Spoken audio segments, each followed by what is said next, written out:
UMass Lowell offers 20 graduate degrees that you can complete for under $20K. Enroll today. Transform your tomorrow with UMass Lowell. More at gps.uml.edu. Did you know there are millions of people in America without the health insurance they need? You feel like it's too pricey and just not worth it? Well, you deserve better and better. They're on a mission to help everyone get the coverage they deserve. Affordable plans with a nationwide network of local doctors. That's why they're America's #1 marketplace health insurance. Ambetter, on a mission for better. Enroll now at enrollambetter.com. Ambetter from NH Healthy Families is underwritten by Celtic Insurance Company. This is a solicitation for insurance. IPMNation.com. Help, my show's been hijacked. Well, not really hijacked, but we do have a guest host tonight on a very special Thursday edition of Matt Connarton Unleashed. The lovely Kendra L. Saunders, host of 13 and a half Minutes here on IPMNation.com, is actually here to guest host. Yes, our very first guest host on MCU. She is here tonight to interview Fabio Costa, who of course was the Season 10 runner-up on Project Runway, along with his designing partner, Rebecca Dielli. They're going to talk about their Kickstarter project, Not Equal, and some other things. And Kendra L. Saunders is going to interview them on this very special live edition of MCU. It is March 28th, 2013. And Matt Connarton Unleashed with Kendra L. Saunders starts right now.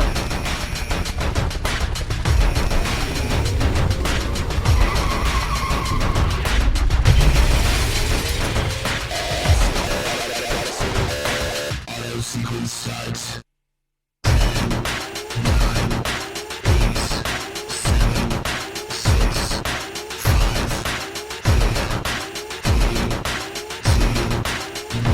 Matt Connarton Unleashed. Hello, everyone, and welcome to this hijacked episode of Matt Connarton Unleashed. My name is Kendra L. Saunders. I'm the author of Inanimate Objects and the upcoming dark comedy Death of Mr. Right. Matt has let me take over his show because we have two very special guests. You may remember Fabio Costa from Season 10 of Project Runway. Fabio is the runner-up of Season 10 and never had a bad word to say about anyone that I can remember. Joining Fabio today is Rebecca Dielli, his partner in fashion, partner in crime, and best friend. Fabio and Rebecca together have created a unique clothing brand called Not Equal that's just as much concept as material.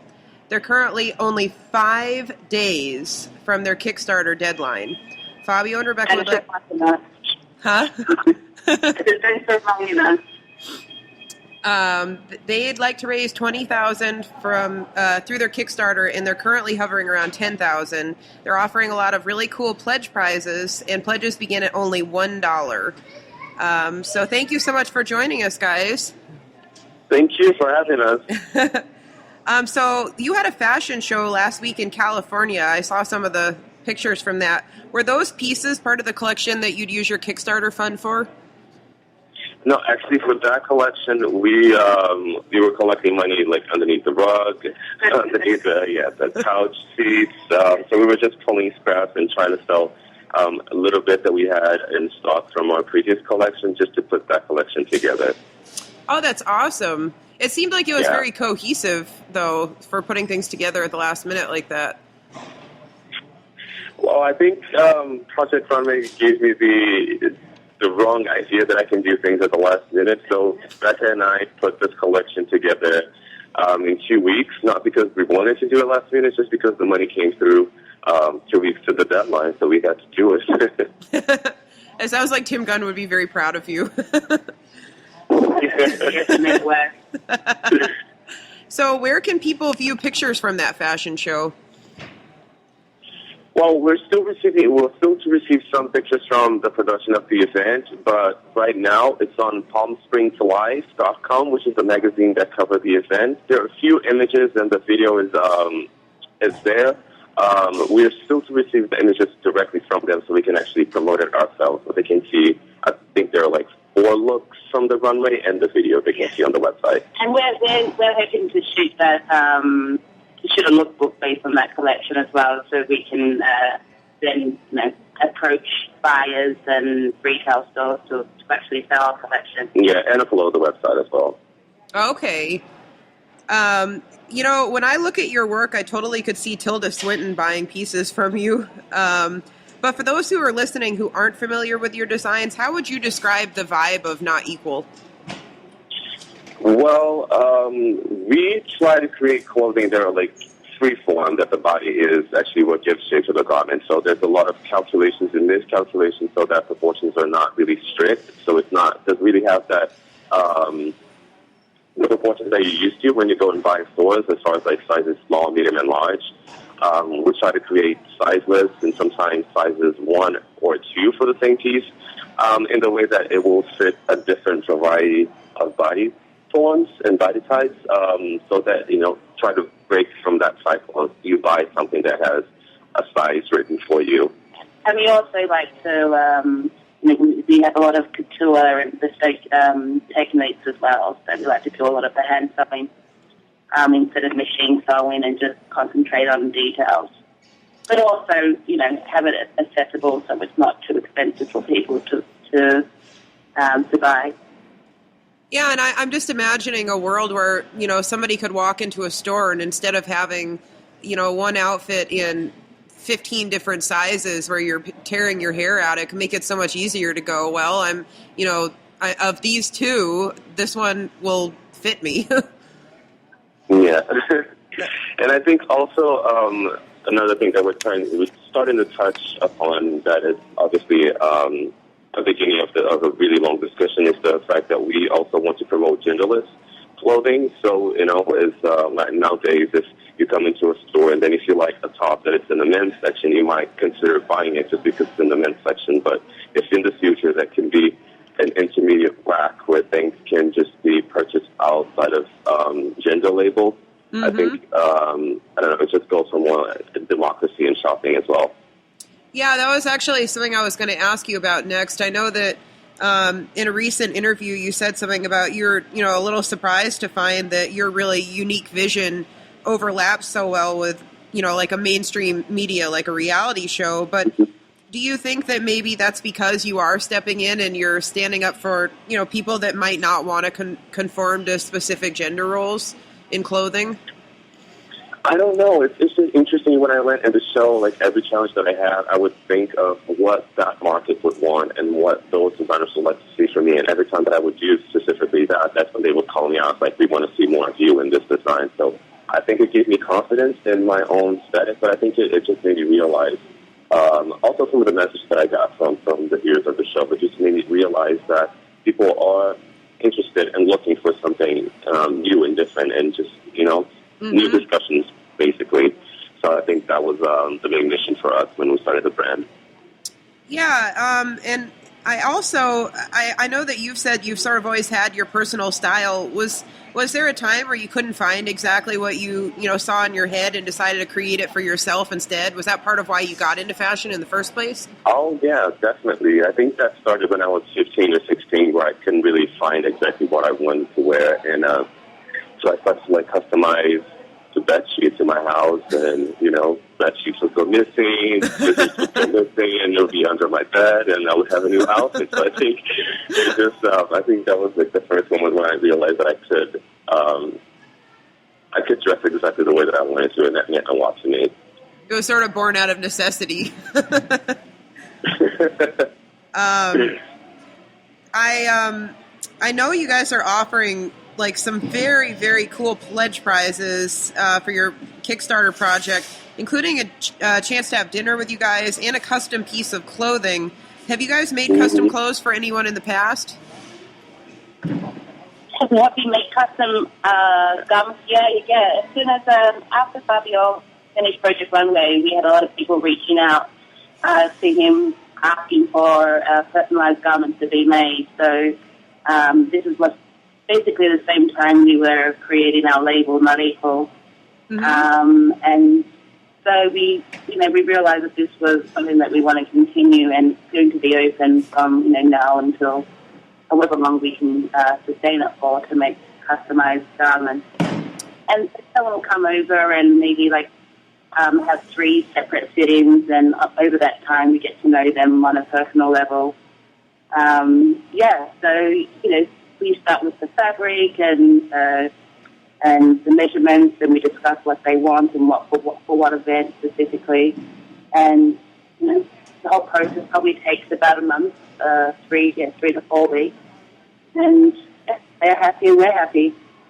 Yeah, because there's something really neat about that collaboration between, having something made especially for you, whatever it is, and, getting to work with somebody who you already know that you like their work. So I think that's one of the really cool prizes that you guys are offering. And for anybody listening who's curious, you should definitely check that out on their website. They actually have several options for either collaborating on a piece or having a custom piece made. Now, you two have such a great aura around you, both as friends and collaborators. I read that you met at a favorite bar and became fast friends. When did you decide to create the line together? Well, before, like a long time ago, when Rebecca and I still used to work together in retail, I approached that store that we were working at the time, and I just said, listen, I'm putting together a collection. Can I sell it here?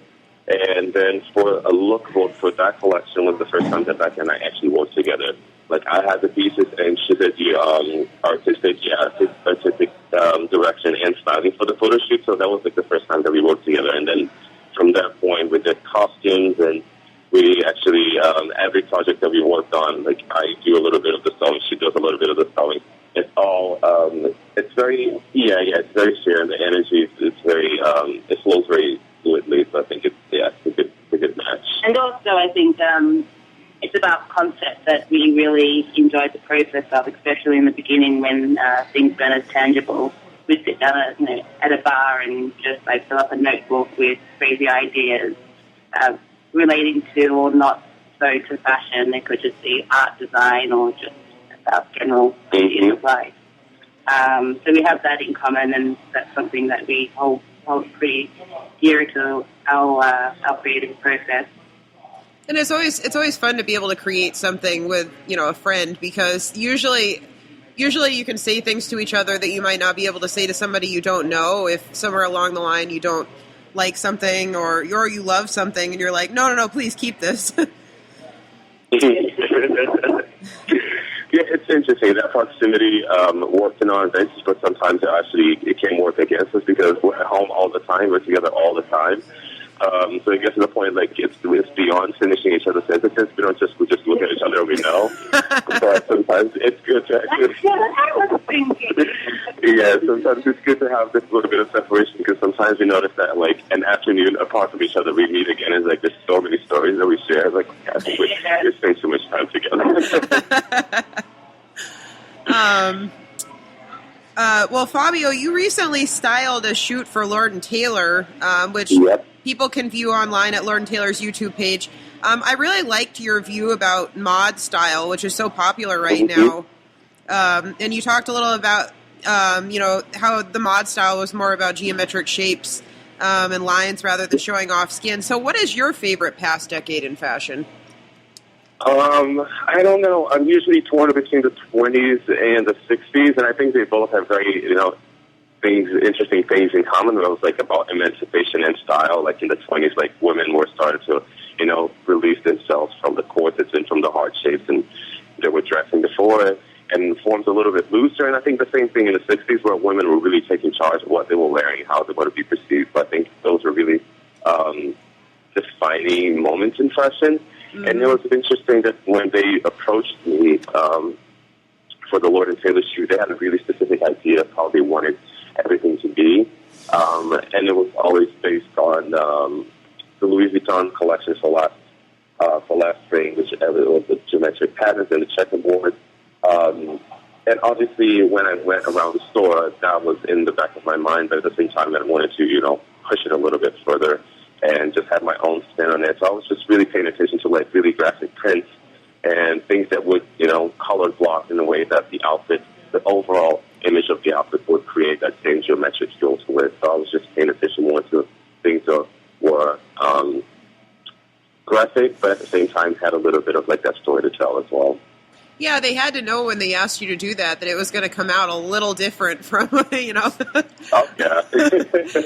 And I think that's awesome. The 20s are completely my favorite time in fashion too, for a lot of the same reasons you said. Plus, the accessories were so great. Yeah. No, I think it's a really beautiful, really romantic era. There was a lot of sensuality without actually showing a lot of the skin. I think, the drop waist, it's so feminine, and it's something that still fits a wide range of bodies. So I think things that were really detrimental to icons in fashion. Yeah. Now, you guys have an event coming up in New York City on the 29th, is that right? Yep. Yes, the fundraiser party / dress party for to raise money for our Kickstarter and to bring it home strong. So it's free for all over 21. There'll be performance artists, an open bar from 8 to 9, giveaways, and raffles with customized garment rewards. Mm-hmm. And wow. Fabio will be DJing a bit as well. I mean, I guess the whole event would take shape on the night as well. Mm-hmm. That's awesome. So if people want to join you guys for that is on the 29th, and it is free for all over 21. That sounds like a good time, and I know you guys. Yeah. You guys are really into like some fun and obscure music. So do you take inspiration from music sometimes too? Oh, definitely, and especially with the California show before, like I put together a mix. I think it's when we're creating, it's really specific the type of music that we need to listen to. And there's this playlist that we've been listening to for like the past 2 months, and it helps put you in the mood, and it also helps just like stay focused. So I think it's really important, and also for the show because it creates the whole atmosphere even before you see the first look what you hear is the music. So I think it helps a lot, just like tie everything in really, really tight with the collection. So yeah, music is definitely, and I think it was the first and the thing that I missed the most while I was working when I was a project runner is the fact that you can't listen to music. So I think it's that's not really fair. Hard. That's not fair. That was pretty hard.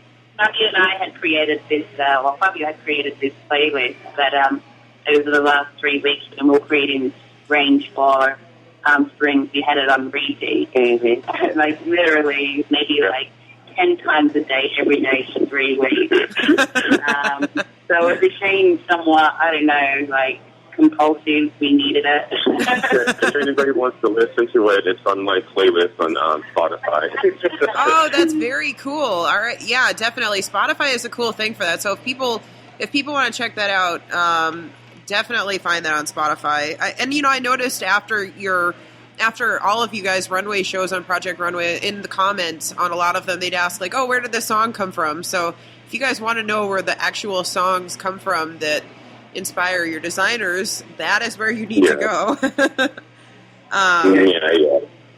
Now, I saw on Facebook that you added a new pledge prize, I think yesterday. Tell us about that.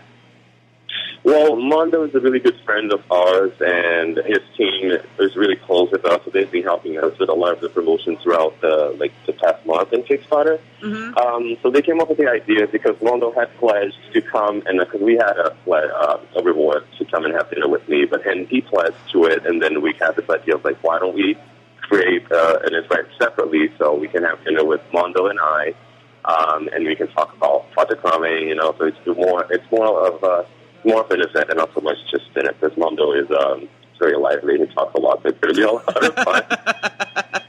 That's awesome. So if people want to be able to hang out with Mondo and Fabio, that is one of the prizes on Kickstarter right now. We only have 10 spots, and the first one just filled in 30 minutes ago. Oh, wow. So we'll also be consolidating we'll give the other people an opportunity to join on as well if they wish. Oh, that's awesome. So you guys better get to that fast if you're wanting to grab one of those. And I have a couple of fan questions for you, Fabio. A member from the Tumblr PR Make It Work asked, what was your favorite challenge on Project Runway? Oh my God. I have to say the baby challenge. That's what we were just about to ask about next. Actually, the second question is about that. for those that didn't see the episode, the designers had to create an outfit for a toddler, but they were also given an electronic baby that cried and needed to be held and fed, and they were expected to take care of it throughout the whole challenge. So somebody asked, how did you feel about that baby challenge as it happened? Well, good thing as it happened, because as I watched, it was a complete different thing. I thought it was being normal. I thought it was just like interact with the baby, because obviously I wanted to stay focused. But then when I watched it, I thought that I was completely psycho over that fake baby, because I was like cutting the hand, like I had my hand behind his neck the whole day. And sometimes the producer would be like, you know it's fake, right? You can't stop that. So I think it was just like, I was just caught up in the moment and just, like trying to get work done and trying to get that baby to stop crying, that I really, I think it crossed over into a real baby in my mind. You're a very good daddy. The cat in the house, too. It's not so similar to that. I know it got to the point where Dimitri finally said something about, that baby's not real. Yeah, I know. And actually, when I watched the show and I watched how crazy I was getting with the baby, then I was like, okay, I could have calmed down a little bit on the baby. At least you didn't abandon your baby like a couple of the other people did. Took it with me when I was smoking. Good father right there. And Brittany asked, are there any designers from season 10 that you'd like to make a couple outfits with just for fun? Melissa, yeah. Melissa and I had a really good connection.